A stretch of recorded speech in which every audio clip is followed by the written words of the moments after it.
Although the study on family health is being conducted throughout this week, surveying will begin in earnest this weekend.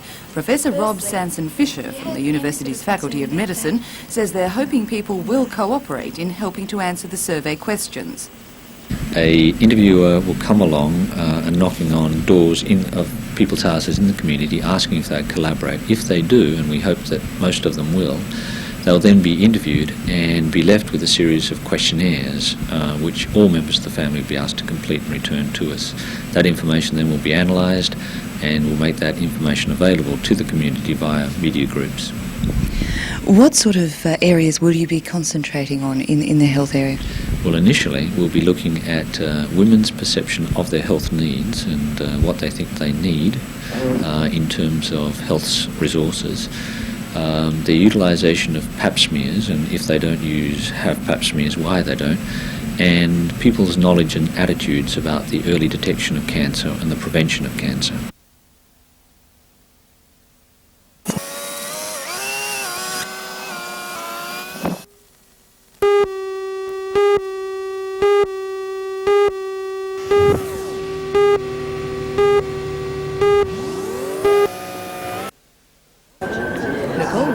Cottage restaurant took out the special award. Judges were impressed with her work, saying it was the first time a first-year apprentice entered the open class and won outright with a first attempt. 90 entrants competed in 8 open classes and 3 apprentice classes, as well as a hot cooking competition. Winners of this year's Gold Awards were Hans Blazer from the Apollo Motel, Coral Ann Bryan from the Royal Sydney Golf Club, Gregory Sinclair from the Merriweather Golf Club, Sue Smalley, an RAAF trainee, and Scott Edgar from the Montepio Court. Overall winner was David Wade of the Montepio Court. Paul King, Chairman of Administration for the event, said that this year the rules had been changed slightly. In the marks themselves, they were asked to taste, look, and it must balance and must be able to be presented or given to the customer and still be edible. Therefore, if it was a little bit large or ungainly, then the customer wouldn't be able to eat it with a knife and fork. And we felt that the customer was the person, after all, they're the ones that pay the bill, and we thought that they have to be able to eat it. Well, the committee felt that it is far more beneficial to be able to eat the product as well as it looking good. So this year we made the judges taste everything with the exception of the margarine.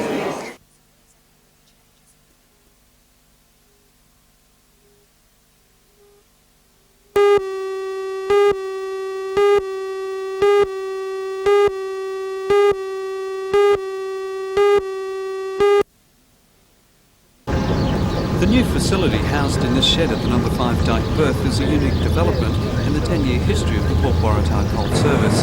Comprising 3 massive storage bins and a portable scraper, it's said to have a major impact on the coal loader's effectiveness and efficiency. Costing $13 million and constructed on budget and on time by Crook, it's basically a temporary holding facility.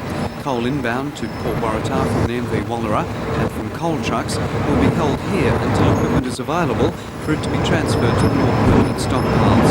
The largest of its kind in Australia and possibly the biggest, under cover of its type in the world, it will greatly enhance the coal receiving facility's ability to keep the coal chain operating. The chairman of the New South Wales Coal Association, Bruce Thompson, officially opened the storage bin and portable scraper.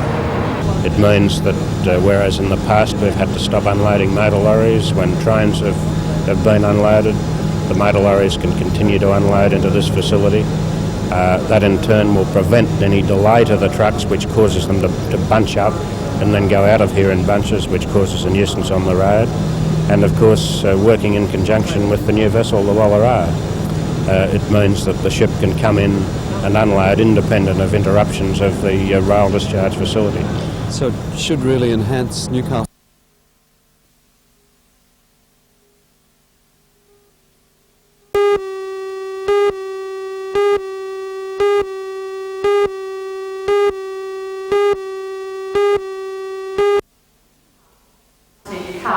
The meetings were organised organised to express the concern of migrant groups in the Hunter over the 1986-87 budget cuts to the ESL program, multicultural education programs and the closure of the local immigration office. Migrant groups had organised protests and meetings in the region when the cuts were announced.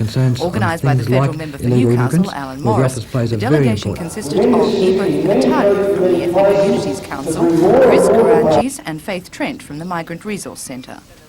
Basically, we wanted to talk to the ministers who had been involved in making the decisions about the budget, to get them to understand the implications for people here in the Hunter and for the communities in general. And were you happy with the result? Yes, I think so. Certainly in terms of the Immigration and Ethnic Affairs decision to close the office, that is now under review, with a great likelihood that the office will remain open, even if some of its functions are slightly different. And I think that's very important in an ageing elderly population, that they don't have to travel to the wilderness of Sydney several times to ask simple questions. So in terms of that, yes. In terms of the cuts to ESL and the multicultural education program, yes, because it's opened a dialogue with Susan Ryan. It's enabled us to understand how much money is now going to the states, and it means that we now have to talk to the State Minister for Education and the Premier about what the state priorities are. But it does mean that somewhere in amongst that, I believe it will be possible to salvage the ESL program.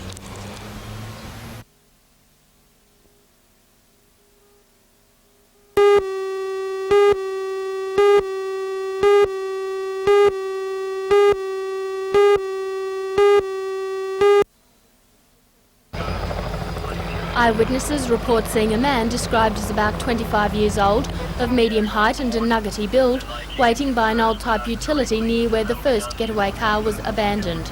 It's believed the four men made their final escape in the utility. The first getaway car, a white Ford Falcon sedan, was seen in the Rathmines Arcadia Vale area last week. Newcastle Police have issued a description of the driver of the first getaway vehicle. He's described as being between 35 and 45 years old, tall, of a medium build, and with a good head of fair hair.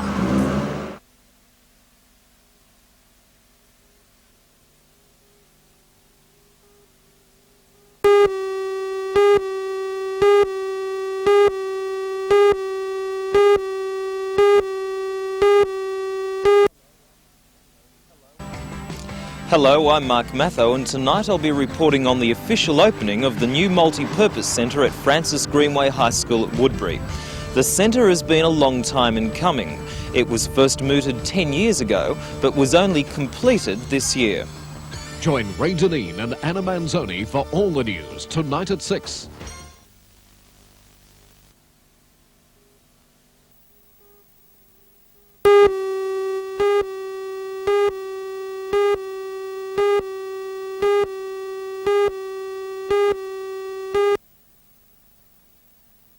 Harmony Health operates from this premises on Main Road, Bullaroo.